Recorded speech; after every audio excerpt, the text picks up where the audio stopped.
신명기 21장 1절부터 9절까지를 제가 읽겠습니다. 내 하나님 여호와께서 내게 주어 얻게 하시는 땅에서 혹시 피살한 시체가 들에 엎드러진 것을 발견하고 그 쳐 죽인 자가 누구인지 알지 못하거든 너희 장로들과 재판장들이 나가서 그 피살한 곳에서 사면에 있는 각 성읍의 원근을 잴 것이요 그 피살한 곳에서 제일 가까운 성읍 곧 그 성읍의 장로들이 아직 불이우지 아니하고 멍에를 매지 아니한 암송아지를 취하고 성읍의 장로들이 물이 항상 흐르고 갈지도 심지도 못하는 골짜기로 그 송아지를 끌고 가서 그 골짜기에서 그 송아지 목을 꺾을 것이요 레위 자손 제사장들도 그리로 올지니 그들은 내 하나님 여호와께서 택하사 자기를 섬기게 하시며 또 여호와의 이름으로 축복하게 하신지라 모든 소송과 모든 투쟁이 그들의 말대로 판결될 것이니라. 그 피살된 곳에서 제일 가까운 성읍의 모든 장로들은 그 골짜기에서 목을 꺾은 암송아지 위에 손을 씻으며 말하기를 우리의 손이 이 피를 흘리지 아니하였고 우리의 눈이 이것을 보지도 못하였나이다. 여호와여 주께서 속량하신 주의 백성 이스라엘을 사하시고 무죄한 피를 주의 백성 이스라엘 중에 머물러 두지 마옵소서 하면 그 피 흘린 죄가 사함을 받으리니 너는 이와 같이 여호와의 보시기에 정직한 일을 행하여 무죄자의 피 흘린 죄를 너희 중에서 제할지니라. 자, 민수기에서 배웠던 내용임에도 불구하고 신명기를 통해서 또 살펴보니까 좀 어렵다고 이렇게 할 수도 있을 것입니다. 지난 시간에 말씀을 드렸지만 우리가 세상 일을 해결하는데 기독교인들이기 때문에 성경적 기독교 가치관에 의한 시각으로 바라보고 해석을 하고 그것을 해결을 해야 되는데 대부분의 지금 기독교가 어떤 식으로 접근을 하느냐 하면은 기독교 토지 공개념, 뭐 기독교 사형제도, 기독교인의 경제 개념, 뭐 기독교인의 결혼 이렇게 접근한단 말이에요. 지난 시간에 말씀드렸지만 참 심각하죠. 제가 볼 때는 심각해요. 대부분 강론 시간에 그렇게 가르치고 신학자들도 그렇게 접근을 하는데 여기도 보세요. 길에 보니까 사람이 죽어 있어요. 누군가는 죽였겠죠. 뭐 가다가 뇌출혈로 쓰러져서 죽었을 수도 있지만 보니까 옆구리에 칼 맞았어. 자, 한국 경찰이나 검찰 같으면 사건 해결을 해야 돼. 그래야 면이 서. 그러니까 동네에서 만만하던 사람 잡아다가 고문해가지고 이제 뒤집어 씌우는 거예요. 여러분들은 남의 일 같이 생각되실런지 모르지만 나는 반듯하니까 나는 허우대 멀쩡하니까 동네에서 비실비실 안 하니까 그럴 일이 안 생길 거야. 천만의 말씀이에요. 생길 수 있어요. 생길 수 있다고. 세상 말로 재수 없이 걸리면 생길 수 있다고. 징역 한 20년 살고 나와보시라고. 그래도 재심에서 10억 보상 받았다고 해보시라고. 그게 10억하고 바꿀 일이냐고. 요즘 젊은이들 설문조사 하니까 한 2, 3년 살면은 10억 바꾸겠다고 그런다고 하더라고. 나는 10억 줘도 가다 한 달도 못 살아요. 그 10억 없고 말지. 사람이 자유를 억압받는다는 게 그게 얼마나 괴로운 일이고 서글픈 일인데 돈 10억이 얼마나 대단한지 알아요. 저도. 그렇지만 한 달 더 징역 살고 나오면 10억 줄게? 몰라요. 또 궁지에 몰리면은 네가 지금 배불러서 그런지 몰라도 사업망하고 한 2년 도망 다녀봐라. 충분히 할 수 있다. 뭐 저도 그런 궁지에 몰리면 할 수 있겠죠. 하겠다고 나서겠죠. 제가 드리는 말씀은 성경을 읽을 때나 지금 제가 드리고자 하는 말씀, 제 말이 아니고 성경을 설명해 드릴 때 초점을 잘 맞추시라는 거예요. 초점을 안 맞추면은요, 나는 무슨 얘기를 하려고, 무슨 얘기를 하기 위해서 무슨 얘기를 끌어왔는데 듣는 사람은 거기에 관심을 두는 경우가 있어. 그리고 자기가 관심 두는 분야에 접근해서 내 말과 상관없이 내 말하는 목적과 상관없이 이제 말을 듣는 거예요. 그래서 대화가 잘 안 되는 거예요. 부부간에도. 그래서 이 성경도 보면은 한번 보세요. 기독교 뭐 살인 사건 해결 방법 기독교적으로 어떻게 접근해야 되는가 그러면은 뭐 기독교적으로 접근을 안 해도 무죄한 사람 잡아다가 고문을 해서 정말 그게 범인인데 확실히 범인인데 물증이 없어서 못 잡아넣는데 심증은 있는데 물증이 없어서 못 잡아넣을 때 자백을 받아내는데 그게 범인이었다면 괜찮죠. 유능한 수사관이라고 할 수가 있죠. 그런데 사건 해결을 하라고 막 위에서 압력을 넣으니까 아무나 잡아다 넣었다? 이거 심각한 거예요. 그것도 심각한데 그러면 우리는 기독교인이니까 이것을 어떻게 해결해야 되는가 이렇게 접근하면은 그것도 문제가 된다는 거예요. 여기서 그 답을 얻으려고 하면은 자, 이 얘기를 왜 하는가 하면 성경은 뭐라고 했어요? 하나님의 말씀인데 하나님의 교훈적, 도덕적 어록이 아니고 하나님이 어떠한 분이신가를 얘기하기 위한 하나님의 자서전적인 내용이라고 그랬잖아요. 그러면 성경이 하나님의 자서전적인 내용이면은 지금 21장에서 얘기하고 있는 이 내용도 하나님이 어떠한 분이신가를 말하기 위한 어떤 방법이란 말이에요. 그것을 얘기하기 위해서 이것을 끌어온 거죠, 이제. 길에서 피살체를 발견했다. 피살된 사람이 있었다. 그러면 이거 어떻게 할 건가? 근데 왜 그렇게 하라고 하는가? 이제 여기까지 접근을 해야 되죠. 여기서 이제 시사적인 얘기하고 세상적인 얘기하면 이제 신소리 나오기 시작하는 거예요, 이제. 억울하게 이제 옥살이 시킨 사람 고문한 경찰 요구하고 이제 이런 일들을 하게 된다고 강대상에서. 자, 한번 보세요. 그게 아니면은 뭔가 우리는 성경으로 접근해야 되죠. 자, 방금 읽은 21장 1절부터 9절까지는 이스라엘 자손에게 언약의 땅에서 피살체가 발견되었을 때 어떻게 해야 되는가 하는 것을 얘기하고 있는데 모세는 이스라엘 자손이 언약의 땅에 들어가서 사는 동안 범인을 알지 못하는 피살체를 발견했을 경우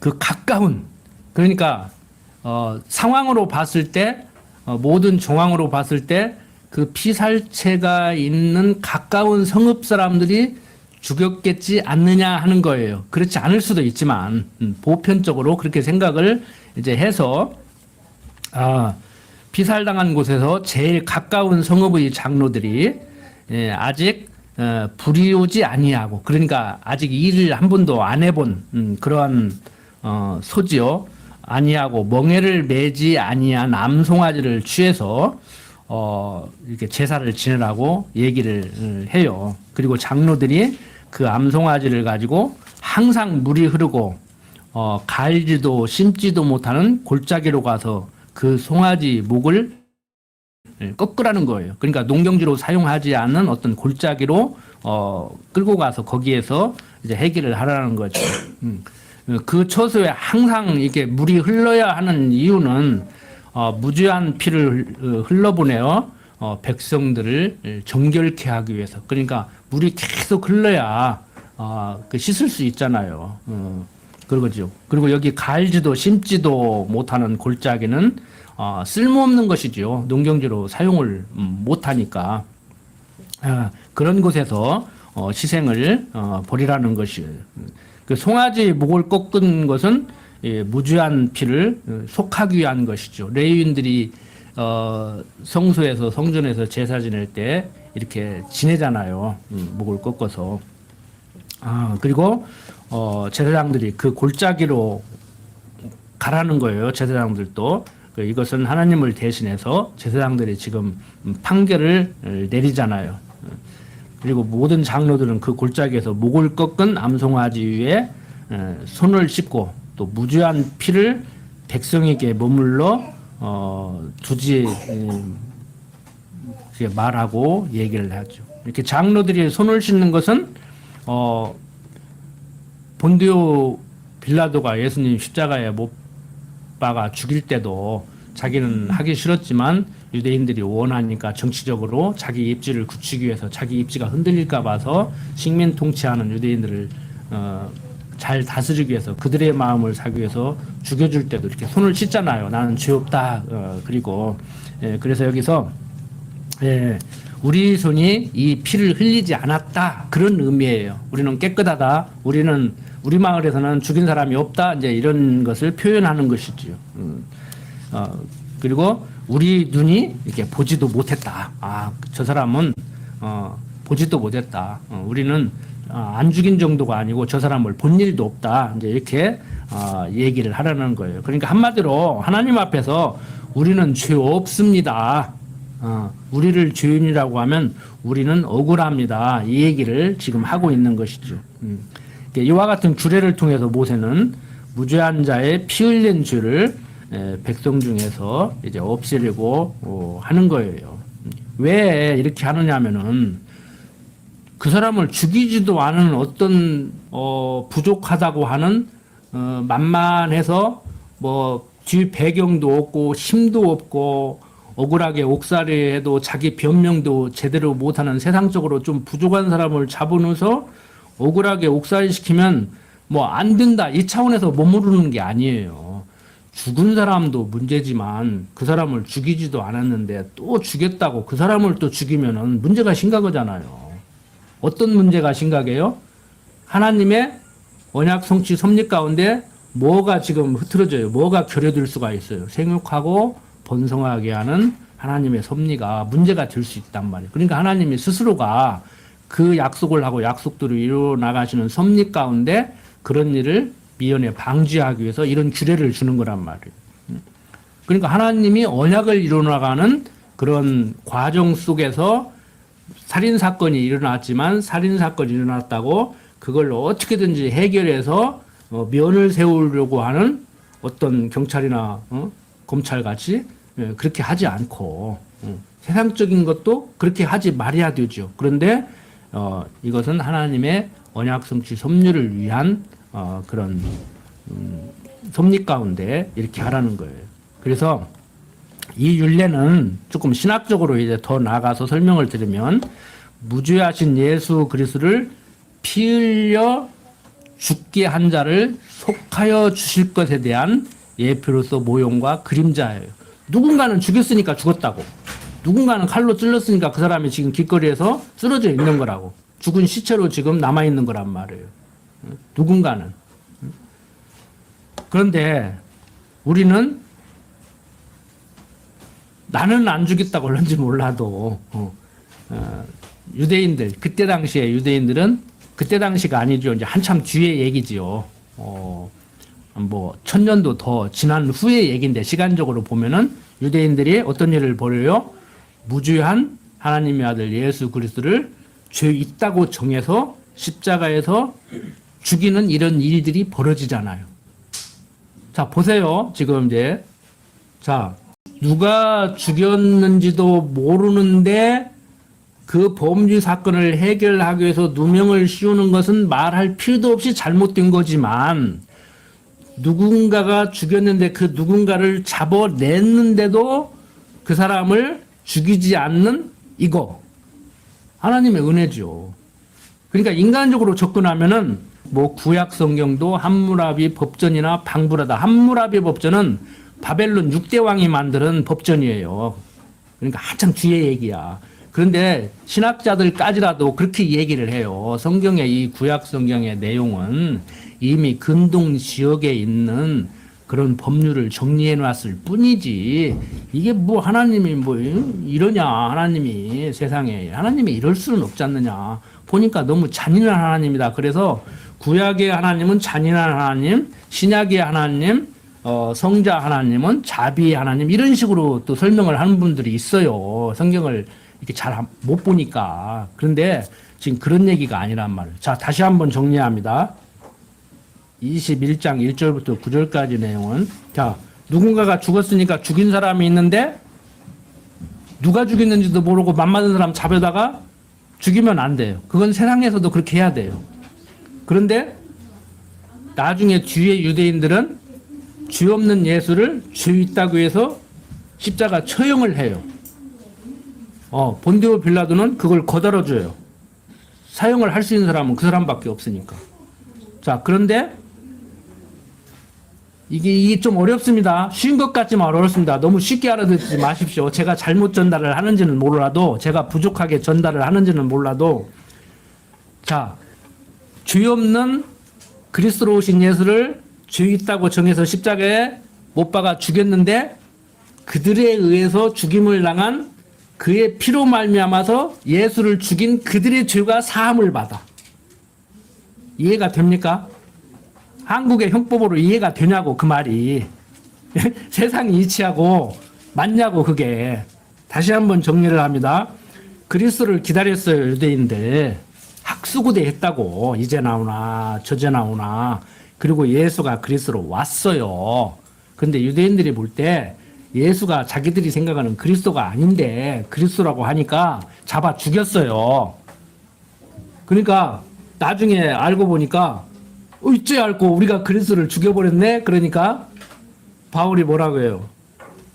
지금이라도 그를 그리스도로 믿으라. 그러면 너와 내 집이 구원을 받을 것이다. 이렇게 얘기를 한단 말이에요. 그러니까 그리스도를 기다렸고 예수가 그리스도로 왔는데도 불구하고 자기들이 기다리던 메시아가 아니라고 해서 자신을 그리스도라고는 예수를 십자가에 못 박아 죽였는데 그들이 죽인 그 예수의 피로 말미암아서 예수를 죽인 그들이 산다는 얘기야. 이렇게 얘기하면 그러면 죽여야겠네? 죽이고 싶으면 죽여. 그래서 제가 고등학교 다닐 때 성경을 읽고 목사님한테, 목사님, 예수님 십자가에 못 박아 죽일 때 내가 그 현장에 서 있다고 하면 나는 예수님 미안하지만 잘 가시라고, 좀 죽어줘야 되겠다고, 내가 당신을 취하겠다고 그래야 됩니까? 아니면은 누가 예수를 죽이냐고, 못 죽인다고, 대신 내가 죽고 말지, 예수님 빨리 내려오시라고 그렇게 얘기를 해야 됩니까? 그런데요, 신학 공부를 해보니까요, 제가 고등학교 다닐 때 목사님한테 질문했던 그 질문을 던진 사람들이 이미 있었고 거기에 대한 대답을 한 사람들이 있더라고. 다 비성경적이요. 공부를 더 깊이 해보니까 다 비성경적이요. 자, 보세요. 자, 예수님 십자가에 죽을 때 막은 사람 있죠? 베드로가 먼저 막았죠. 못 잡아간다. 응? 대제사장의 말구에 귀를 뺐죠. 칼을 빼들고. 그러니까 예수님이 뭐라 그래요? 사단아 물러가라. 내가 12영이나 더 튀는 천사를 보내서 내가 저거 하나 못 막아서 내가 잡혀가는 줄 아느냐? 응? 죽을지언정 따라가겠습니다. 나 가는 곳 못 온다. 무슨 소리입니까? 따라가겠습니다. 못 올 건데 내가 가는 데가 어딘 줄 알고 너희들이 자꾸 따라올 수 있다고 그래. 따라온다고 그래. 못 온다니까. 죽으니까 웬걸? 다 도망가요. 다 도망가. 응? 자, 제가 질문 드린 그런 사고를 하지 않고 성경에서 조용히 그 장면을 바라보고 있던 여인들이 있었어요. 그러니까 내려오라고도 하지 않고 죽으면 안 된다고도 하지 않고 잘 가라고, 당신은 죽어줘야 된다고도 하지 않고 조용히 지켜보고 있다가 가서 장사를 지내드린 여인들이 있다고. 나중에 보니까요, 모세한테도 계속 하나님이 하시는 일이 그거예요. 안 간다고 한 모세, 능력 없어서 못 온다고 하니까 능력을 줘서 보냈고, 말주변이 없다고 하니까 말 잘하는 형 아론을 붙여서 인도하시는 하나님께서 모세를 지도자로 세워놓고, 뭐 지도자니까 너 뭐 어떻게 하라는 얘기가 아니요. 너는 가만히 있어. 내 하는 일을 보라. 내가 지도자로 세웠으니까 앞서서 가라면 가고 서라면 서고 여기서 머물러서 잠자라면 잠자고, 내가 하라는 대로. 괜히 모세가 지도자를 세우니까 지가 또 지도자라 합시고 또 안 하려겠는데 허락허락 해서 하는데 뭐가 안 되니까 성질 부리다가 이제 요단강 못 건너가는 거 아닙니까? 세상적으로 보면은. 여러분들, 이런 내용을 통해서 우리가 세상을 우리는 어떻게 살아가야 되는가라고 질문을 던진다고 하면 굳이 뭐 살인자가 있을 때, 범인을 못 찾았을 때 어떻게 해야 되는가? 여러분들이 판검사가 돼서 범인을 못 잡았다, 범인을 잡았다, 그러면 어떻게 해야 되는가? 뭐 실정법이 있으니까 실정법대로 하겠지만서도 실정법을 따지기 전에 먼저 우리는 법은 법이고 법대로 한다고 하더라도 감형을 해줄 수 있고 뭐 그 정상 참작을 할 수 있는데 그게 과연 전관 예우를 해주는 변호사를 하면은 그냥 뭐 풀어주고 뭐 이렇게 해야 될 문제인가? 정상 참작하려면 우리는 어떤 정상을 어떻게 참작해야 될 건가? 이런 생각을 할 수는 있단 말이에요. 근데 여기서 하는 얘기는 그것은 격가지고 성경적 기독교 가치관으로 무장된 판검사들이 이제 해야 될 일이고 우리는 여기서 보니까 이게 무슨 얘기예요? 하나님께서 장차 보여주실 피 흘려 십자가에 죽으심으로 말미암아서 대속 사역을 하심으로 그의 피로 말미암아서 우리가 살 수 있음을 모형과 그림자로 보여주는 것이구나. 이걸 봐야 된단 말이에요. 우리는 이걸 봐야 된다고. 여러분 세상적으로 보면 설명하기가 납득하기가 참 힘들죠. 메시아를 기다렸고 메시아가 왔는데 메시아라고 한다고 아닌데 메시아라고 한다고 죽였는데 내가 죽여서 피 흘린 그 대속 보혈로 말미암아서 내가 살았다? 이렇게 얘기하면 이제 한국 사람들은 죽여야겠구만. 내가 살으려면 죽여야겠구만. 죽여서 살았구만. 이렇게 접근한단 말이에요. 지금 죽여서 살았느냐 내가 살려면 죽여야 되냐가 아니라고 지금 성경은. 우리들의 생각은 어떻든지 간에 예수는 그리스도로 왔고 그의 보혈 공로로 말미암아서 우리가 사는데 그 과정적으로 볼 때 그리스도로 왔는데도 불구하고 그리스도가 아닌데 그리스도라고 한다고 해서 죽였단 말이에요. 그건 잘못된 거지요. 그래도 그 죄값을 받잖아요. 유대인들 지금까지도 그 죄값을 받고 있는 거라니까요. 지난 시간에 배웠잖아요. 무죄한 자를 죽인 그 죄값으로 인해서 AD 70년에 로마가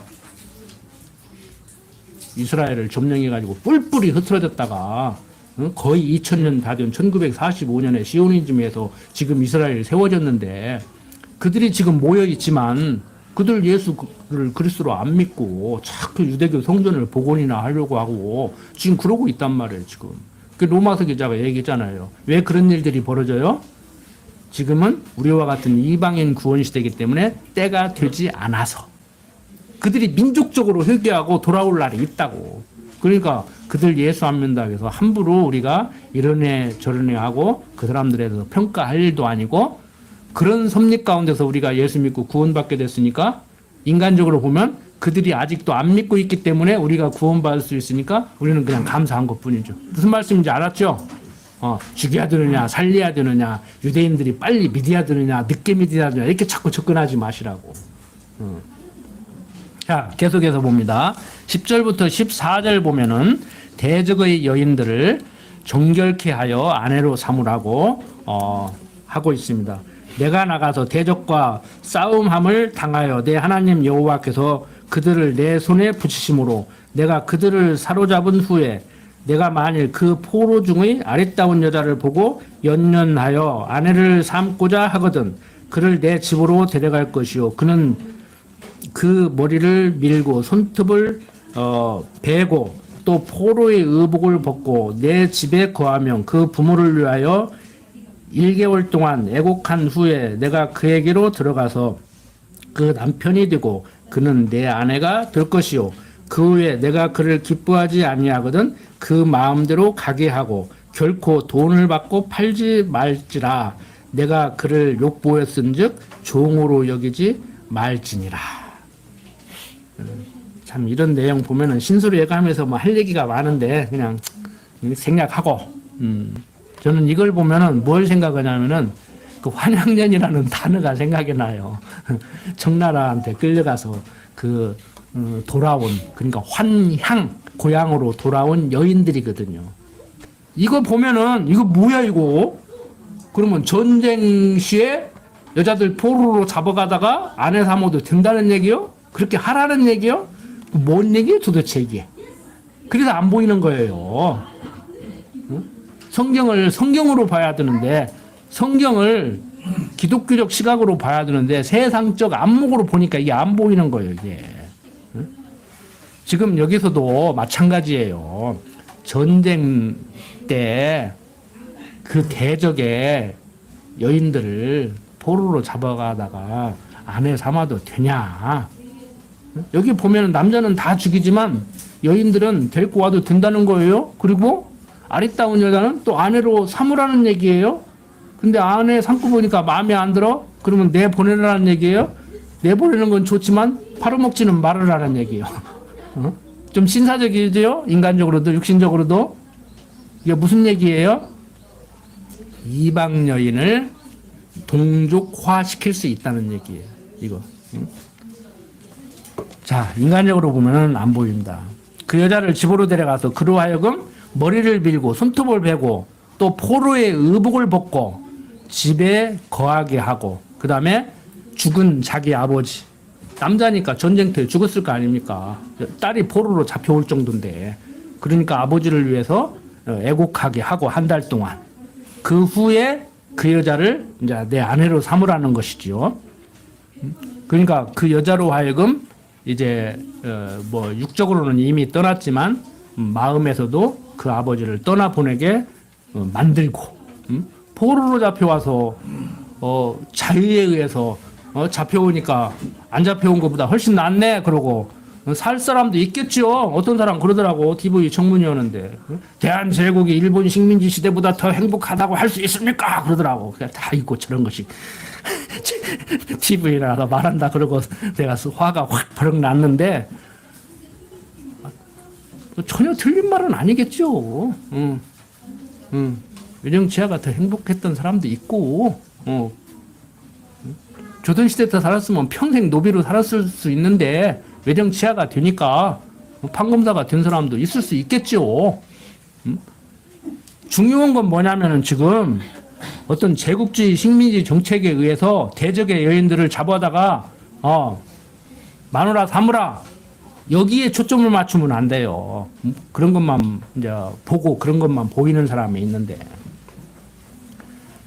자, 이 율례는 이방 민족이 예수 그리스도의 신부인 성도가 되거나 예수 그리스도 안에서 자유케 됨을 모형과 그림자로 보여주고 있는 거예요. 그리스도를 신랑으로 우리는 그의 신부된 삶을 살잖아요. 하나님의 백성인 유대인들의 남자와 결혼하는 그 여자 이방 여인이지만 비록 전쟁에서 포로로 잡혀온 여인이지만 이렇게 해서 아내를 삼으면은 유대인이 되는 거예요. 그리고 유대인 자식을 낳는 거예요. 여러분들 그리스도의 신부가 됐다는 거 자발적으로 갔어요? 어떤 사람은 자발적으로 갔다 오겠지. 저는 신학적으로 올 때 나 자발적으로 안 갔어요. 진짜 내가 절에 가면 절에 갔지. 우리 형님 신학교 가가지고 목표다가 포기하고 실패하고 나는 죽어도 안 된다고 식구들 다 말렸어요. 그런데 그 무언가가 나를 끌고 가고 있었어. 그 무언가가 알고 보니까 하나님 아버지였어. 제가 그랬잖아요.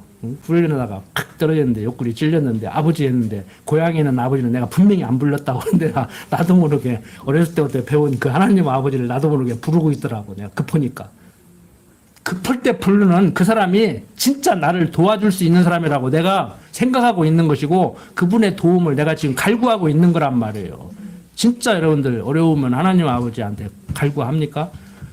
제가 기도는 그건 육신적인 기도라고 하니까 기도도 못 하겠다고 그러는데 육신적인 기도가 아니라요. 인간적인 생각으로 볼 때 기복적이고 육신적일 수도 있지만 정말 갈급할 때 누군가는 의지해야 돼요. 우리는 무언가에 의지를 해야 되지 혼자 살아갈 수 없는 내 능력과 노력으로 살아갈 수 없는 아유 미약한 존재라니까. 그러니까 하나님 아버지 찾는 거예요. 기독교에서 그걸 강화시켜가지고 자꾸 막 기도만 시키잖아요. 주시옵소서, 주시옵소서. 그러니까 오순절주의자들은 구하는 것은 이미 받았다고 가고 완료형으로 막 얘기해버리라고 그러잖아요.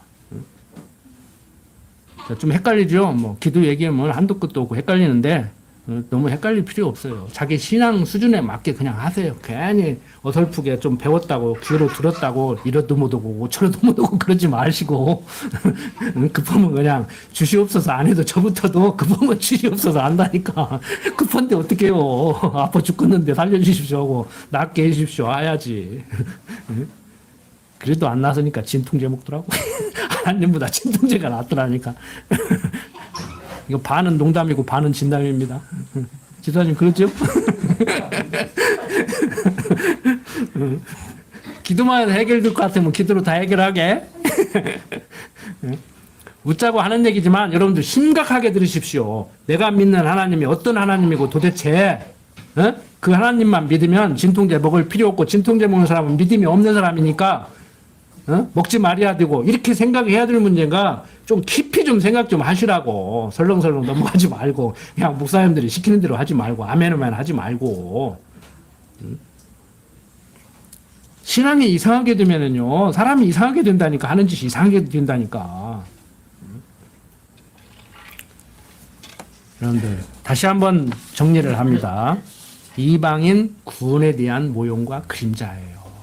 우리도 이방인이잖아요. 어떤 사람은 자기 발로 주일학교 찾아갔다고 하는지 몰라도 그게 칼빈주의 5대 교리 중에 불가항력적 은총.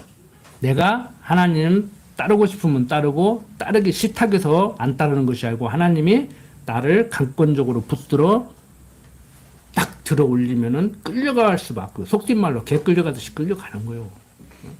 그리고 끌려갔는데 도저히 괴로워서 못 따라가겠어. 도망가려고 해도 못 도망가. 그게 성도의 견인이에요. 하나님이 사랑을 하면은 받을 수밖에 없어요. 그게 불가항력적 은총이라고.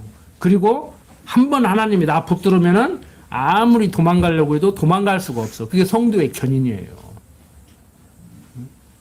못 도망가요, 여러분들. 여러분들 못 도망간다고. 군육귀는 떠나는지 몰라도 못 도망간다고. 절에 한번 가봐요. 가서 앉을 수 있겠는가. 절에 가서 앉을 수 있고 불교인으로 돌아가시고 극락왕생 한다고 하면은 그분은 처음부터 기독교인이 아닌데 뭐 있는가 하고 혹시나 하고 와본 사람이요. 무슨 말씀인지 알겠죠? 정말 여러분들이 기독교인이라면요 천하 없어도 하나님 못 떠난다니까. 군육교인은 떠나도 하나님 못 떠나요. 도망갈 생각 하지 마십시오. 그냥 군육기도 떠나지 마요. 처음 들었는데 어디 가시려고 그래. 자, 15절부터 봅니다. 15절부터 17절. 자, 어떤 사람이 두 아내를 두었는데 하나는 사랑을 받고 하나는 미움을 받다가 그 사랑을 받는 자와 미움을 받는 자가 둘 다 아들을 낳았다 하자. 가정이에요. 하자. 그 미움을 받는 자의 소생이 장자여든 자기의 소유를 그 아들들에게 기업으로 나누는 날에 그 사랑을 받는 자의 아들로 장자를 삼아 참 장자 곧 미움을 받는 자의 아들보다 앞세우지 말고 반드시 그 미움을 받는 자의 아들을 장자로 인정하여 자기 소유에서 그에게는 두 몫을 줄 것이니 그는 자기의 기력의 시작이라. 이것도 그렇죠. 뭐 아내 둘 얻어도 되냐? 기독교는 일부 다처구나. 아, 성경 보니까 아브라함도 아내가 많았고, 뭐 야곱도 많았고, 뭐 어쩌고 저쩌고. 그렇게 접근하지 마시라니까. 그래도 어떤 목사는 또 기독교는 일부 다처제다. 그것도 이상한 얘기요. 알아서 살아. 능력 있으면 둘을 데리고 살든지 셋을 데리고 살든지. 그렇게 하라고 간통죄 없앴잖아. 농담입니다, 이건. 관계상에서 농담이 나고 있고. 여러분들, 하나 사랑하기도 바쁜데, 얼마나 골치 아파. 자, 우리들의 전통적인 문화, 기독교의 전통적인 문화는 일부 일처제로 정착이 돼 있어요. 여러분들, 그런 식으로 하면은 세상적인 안목으로 보면 예수님, 일부 다처예요? 일부 일처예요? 이건 내가 이제 군대 생활할 때 성경 보는 데 헷갈리더라고. 헷갈리더라고. 아, 머리가 그리스도시고 그의 지체된 신부, 성도, 사람들 안 물어보면 일부 다처제지? 촌수도 안 맞아요? 나도 하나님 아버지인데 우리 딸이 물어본 거요. 나도 하나님 아버지 오면 그럼 나는 하나님 할아버지 아니냐고 은경이가. 촌수도 안 맞아? 어떻게 할 거냐고. 여러분들 손녀들이 5살 6살 먹은 애들이 응? 아버지가 하나님 아버지 그래. 그러면 손녀는 하나님 할아버지 그래야 할 거 아니요. 대답하셔야지. 복잡하죠? 복잡하지. 응? 나는 엄마가 어떻게 낳았어? 뭐 그것도 대답 못 해가지고 배추 받아서 주워 왔다 그러고. 어렸을 때 우리 성부가 나만 만나면 너는 다른 밑에서 주워 왔다 해야죠. 내가 하루 동안 집 나갔다 왔다니까. 응? 그것도 대답 못 하는데 하나님에 대해서 어떻게 가르쳐 주냐고. 30년 배워도 모르고 있다는데. 여러분들 모형과 그림자로 보여주는 거예요. 여기서. 자, 아내가 둘 있는데 아내 둘 두고 살아라는 얘기가 아니고 아내가 둘 있는데 한 여자를 더 사랑하는데 그 여자가 둘째 부인이야. 근데 첫째 부인 애가 장자야. 먼저 결혼을 했으니까 첫아들이야. 장자. 그러면 장자 상속으로 유대인 그 문화는 장자가 받아야 돼요. 우리도 그랬잖아요. 응? 그런데 둘째 부인이 난 차자가 더 예뻐. 그러면 걔한테 물려주지 말라는 거예요. 응? 마음에 안 들어도 첫째 부인이 마음에 안 들어도 그 여자가 난 마음에 안 드는 아들한테 물려주라는 거예요. 응? 자, 이건 뭔 얘기 같아요? 자, 이 일례는 장자이신 예수 그리스도께서 천국의 유업을 받으실 것을 지금 얘기하고 있는 거예요. 근데 성경은 뭐 장자라고도 얘기하지만 그리고 뭐 하나님이 부인이 많은데 뭐 마음에 안 드는 부인 뭐 이렇게 장자 삼으려고 했다가 한 것도 아니지만 독생자라고 그러죠. 막 장자냐 차자도 아니고 성경은 홀로 혼자 하나만 요즘 말하면은 하나만 낳게 해가지고 아들 하나 낳은 것 같이 그렇게 또 설명을 할 수가 있잖아요. 근데 그런 개념이 아니고 성경은 말하기를 하나밖에 없는 독생자 아들 그리스도로 말미암아서 우리가 유업이 이어진다. 우리는 그의 유업을 받은 후손들이다. 이 얘기를 지금 하는 거예요. 그러니까 여러분들 하나님이 우리를 택할 때 그리스도가 우리를 신부 삼을 때 마음에 들어서 삼았어요? 마음에 안 들어서 삼았어요? 이게 이제 세상적인 지혜야. 부부간에도 나는 하니까 네가 나오기로 했지. 뭐 내가 이 정도 잘생기고 돈도 잘 하고 뭐 네가 했겠어? 다른 여자하고 했겠지? 근데 그것도 착각이고 자기 생각이고. 세상적으로 계산을 보면 이 사람하고 해야 돼. 근데 콩강씨가 가지고 진윤의 안경이라고 이 사람을 해. 부모가 이 사람으로 하기도 죽어도 아니여. 머리 깎고도 아니여. 지 맘에 들여야지. 다 성경적이라니까요. 평양감사도 제 싫으면 안 한다. 제 눈의 안경이다. 콩깍지 씌어야 결혼한다. 이게 다 성경적이에요. 그런 식으로 결혼했으면 신랑 되신 그리스도가 우리를 신부 삼았겠냐고. 응? 그러니까 인간적으로도요, 부부간에도요. 저도 항상 그렇게 정리를 하는데, 아유, 나같이 무조건 사람하고 사느라고 고생이다. 당신이 나가니까 나하고 결혼을 해줬지. 나같이 못난 사람 그냥 결혼을 해준 것만 해도 감사하다. 저는 항상 그렇게 생각해요. 저는 옛날에 장가 못 갈 줄 알았거든. 좋은 놈에다가 집도 가난하고 가진 것도 없고 배운 것도 없고. 근데 집사람이 그런 일에서 고맙다고 그러니까 나같이 모자란 사람한테 결혼하고 집사람한테 이렇게 농담이에요. 당신같이 모자랐으니까 나하고 결혼한 거야. 근데 그걸 오해를 하더라고. 나는 감사해서 한 말인데 좀 잘난 사람 만나지 왜 이렇게 못나가지고 모자라가지고 나 같은 사람 곤냐냐 그러니까 그걸 조카가 또 알아듣더라고. 영안중학교에 다니는 조카가 알아듣고 삼촌이 어째서 그러더라고. 말귀를 알아듣고. 맞아요. 응? 나나 하니까 내가 나같이 잘났으니까 네가 택했지. 이게 아니라고. 세상적으로요. 우리 아직 결혼 안 한 분들 혹시라도 눈이 높아가지고 내가 고르잖아요. 내가 마음에 드는 사람은 절대 나 좋아 안 해.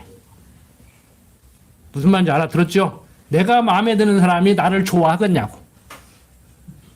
알아들을는가 몰라. 이거 알아들어야 돼. 이거 알아들어야 십자가가. 내가 마음에 들어오는 사람은 거의 다 안 좋아한다니까. 좋아할 수도 있어. 그거 고르다가 세월 다 가. 한 세월 가는 거예요. 가장 좋지요. 내가 마음에 들어 하는데.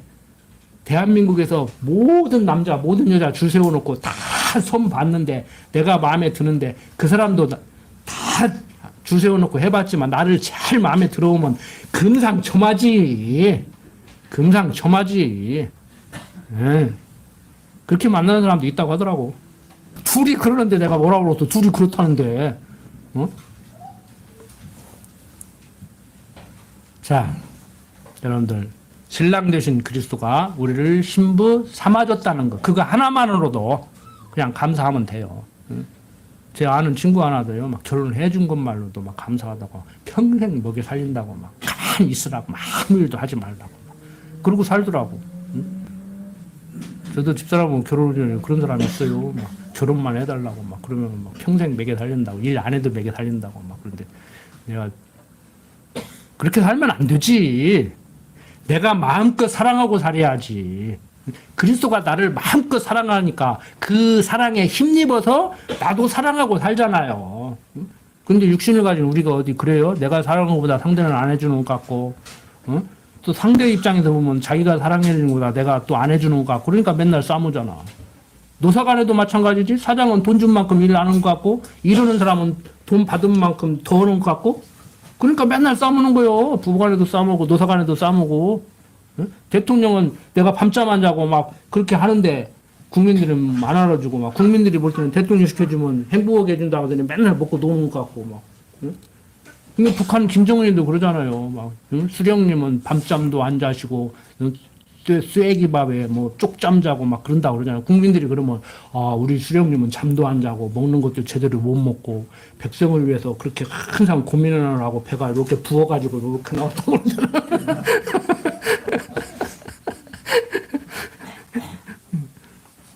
여러분들 그거 아닙니다. 사랑 오직 그리스도의 사랑 하나님의 사랑 지금 저는 하나님의 사랑 그리스도 사랑을 지금 계속 얘기하고 있는데 여러분들은 어떻게 들으시는지 모르겠어. 자 18절부터 21절 보면은 다 안 읽겠습니다. 부모에게 불순종한 자들은 돌로 쳐 죽이라고 그래요. 세상에 이런 하나님 어디가 있어. 부모 말 좀 안 들었다고 불순종했다고 막 돌로 쳐 죽이래. 이것도 마찬가지예요.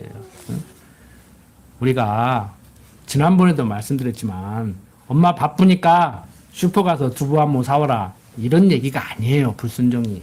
그것도 불순종이라고 할 수 있지만 부모는 우리에게 어떤 존재예요? 신앙적으로 하나님에 대해서 가르쳐 줘야 될 가르치는 스승 중에 스승이에요.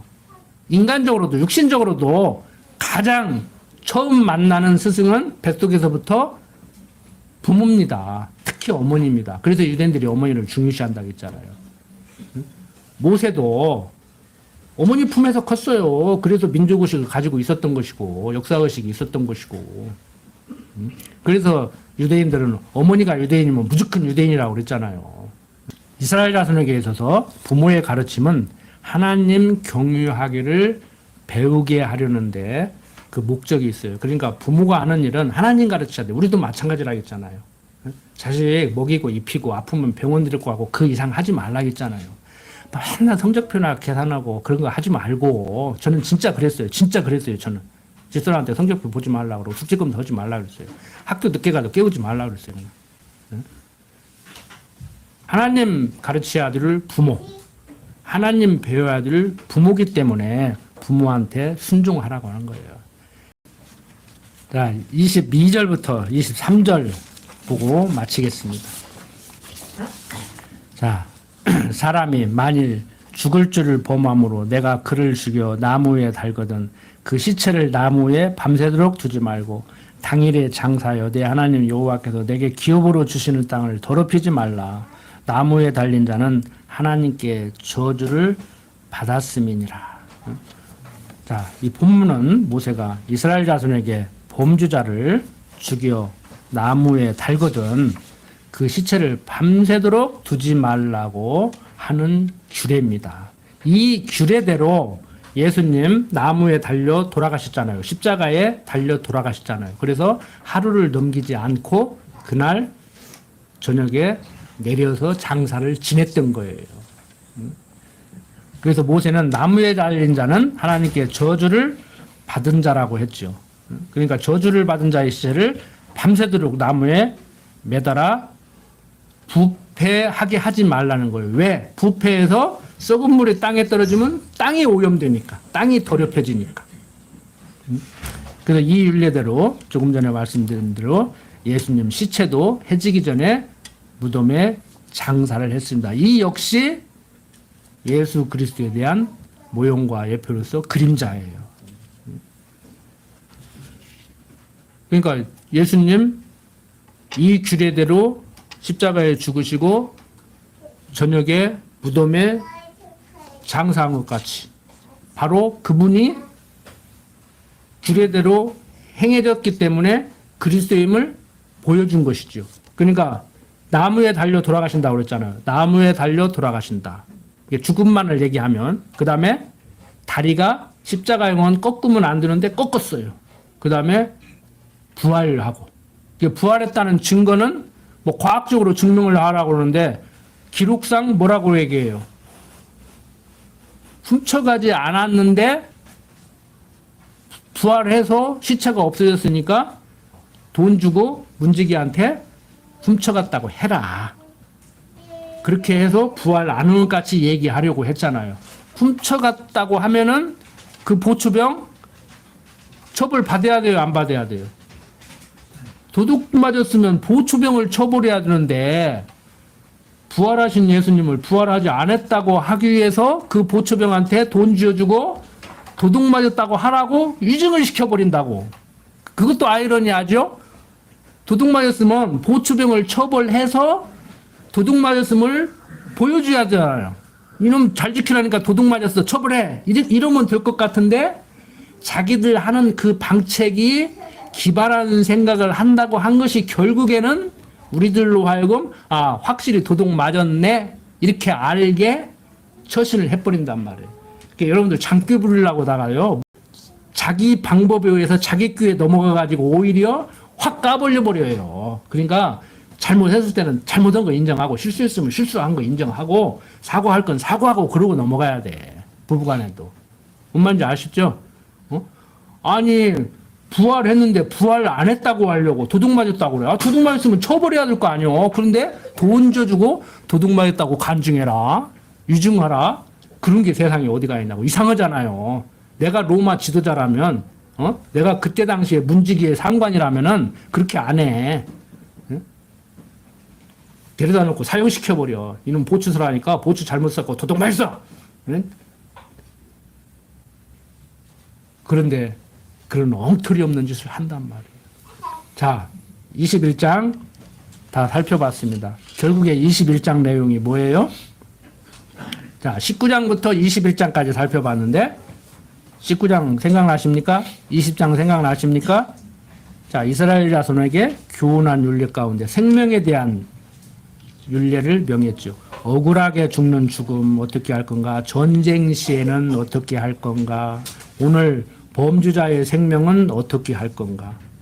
이 모든 것은 택한 백성의 생명을 보호해서 구원하실 예수 그리스도에 대한 모형과 그림자로 보여준 것이다. 여러분들 그 사랑 받고 우리 사는 거예요. 뭐 찬송가만 막 복음성가 부른다고 예수님 사랑하고 으쌰으쌰 하고 집에 가면 말짱하고 원했지. 그게 아니고 정말 우리는 강제상에서 기타 치고 드럼 치고 예수님 찬양 노래를 부르지 않지만 마음속에서 항상 정말 예수님 찬양 하나님 찬양하고 사십시오.